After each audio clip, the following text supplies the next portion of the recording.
An annual massacre of autumn leaves, a moment for fallen brethren. Sodden corpses sink to blanket the homeless. The dead don't know they're alive, for winter nears with one arm as long as the other, hustling through the bustles. They too, trampled and swept away, defunct, derelict souls. This mean melting pot we march through, quick about it, so the poor forget our faces. At the base of a sleeping bag you'll fall upon a moonless hole, one the baggee must labour out of for the fight against the day. Anneliese de Montier of German-French, speaking English as well as the world would imagine, pushed 50 like a fisherman into a pond. Omitting her grip on the 4 and the 9, she supposed a pit lay that side of 50. That 51 was the first of a set of stairs downward. But more than all that, she'd a full body of dread in the mirror for quite possibly being just another name nobody ever knew. She'd put herself up in the Savoy and endeavoured to spend her 7 days and nights in London capturing the homeless. As in filming, of course. "You here to film us, ain't ya? Boys hope you make 'em look good." "We'll try," she chuckled nervously. The Queen of Waterloo was a tall, slender black man of around 29. His woolly hat fell to the slit in his brow while dipping trembling fingers into an amber leaf packet. "What's it all for then? To show the public how you get through winter?" "We don't get through winter." Queenie ripped the tip of a tour bus flyer for the filter, rolled, then lit the cigarette. "And on your left, ladies and gentlemen, you can see the Houses of Parliament." "You can start, we know it's coming." And thus Anneliese pressed record. They arrived to nods and feeble hellos from Spark and Clements. Theodore, the tag-along mute, was away with the fairies. "Act like they ain't here, fellas."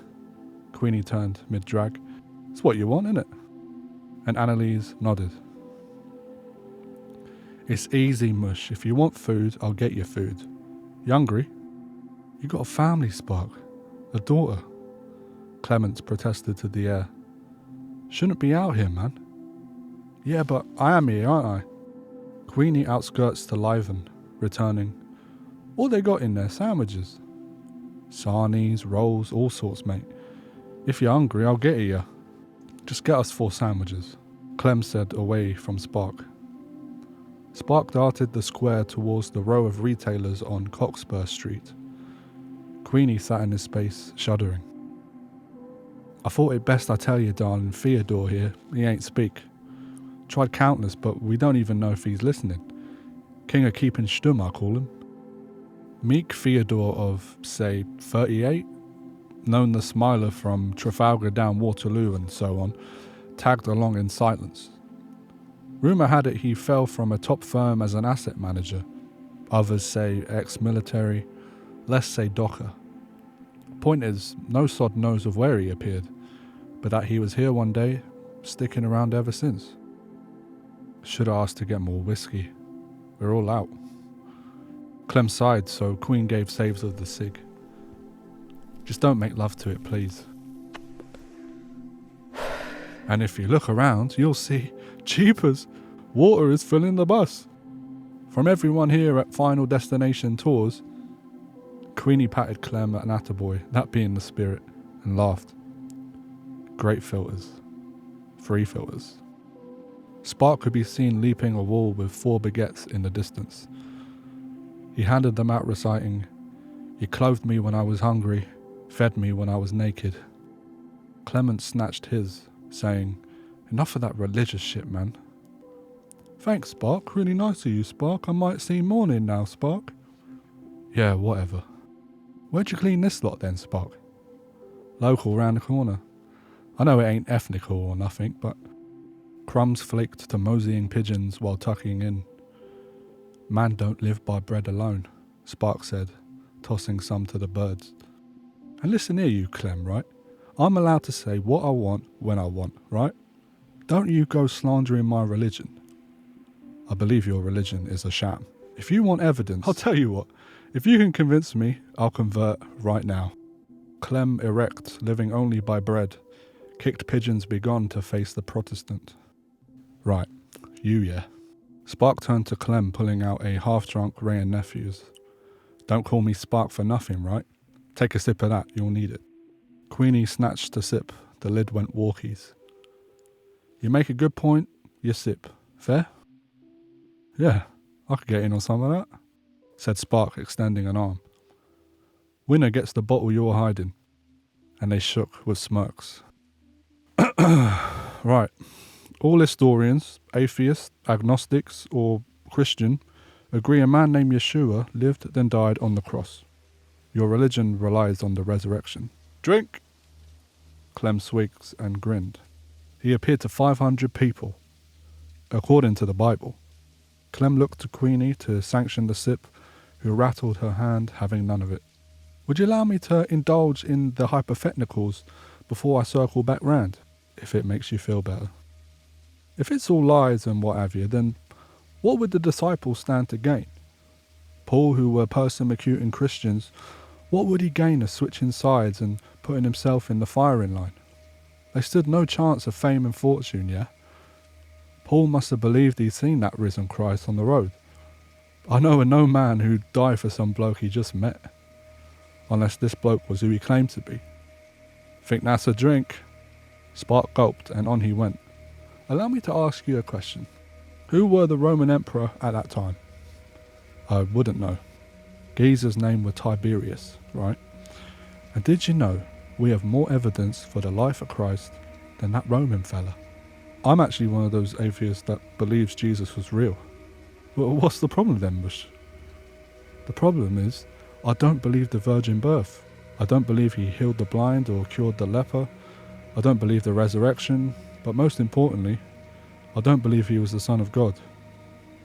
A travelling preacher, yes. I don't even think Jesus says he's God anywhere, Spark, Queenie added. Before Abraham was, I am. John 8:58. Still a little ambiguous. I don't know how many hands he wrote with. So let me ask, what makes your religion right? Why not Hinduism or Islam? Well, Islam tells you it's through Fugazi. Where? Some surah says the Gospels have truth, so the Bible holds truth in their eyes, right? And because the Bible is true, Islam must be false. Clem and Queenie lock. Is that a sip? I'm an atheist and not versed in Islam, so just both sip. The two chugged, then grimaced. Don't get me wrong, yeah. I love me Muslimic friends, just wrong is all. But no one can tell me why though. Is it because it doesn't align with your doctrine? I, as an atheist, can say I don't believe because nothing points me to believing. I've never seen or heard a supposed God.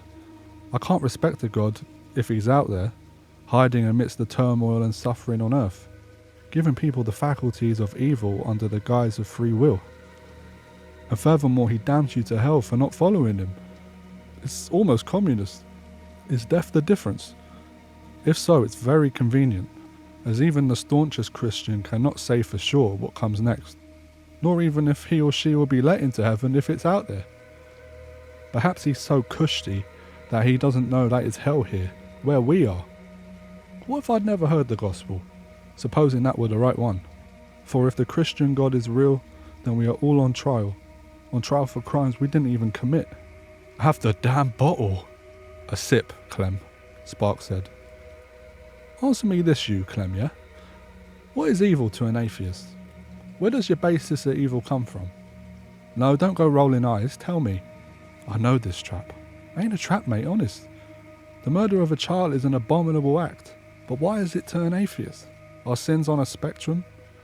So Clem, yeah, you answer me, yeah? What is evil to an atheist? Because you lot believe there's no set moral standard. That's not true. We believe society dictates the standard, not a God. Well, good could be anything then, but it isn't. I believe each human knows within them the difference between right and wrong. We hate evil not because a God hates it, but because how it affects the victim. What about thou shalt not steal, Spark? Well, what if society says murder is good, rape is good? Is society right? Within us all is a moral compass. Some call it human decency. Well, I call it God.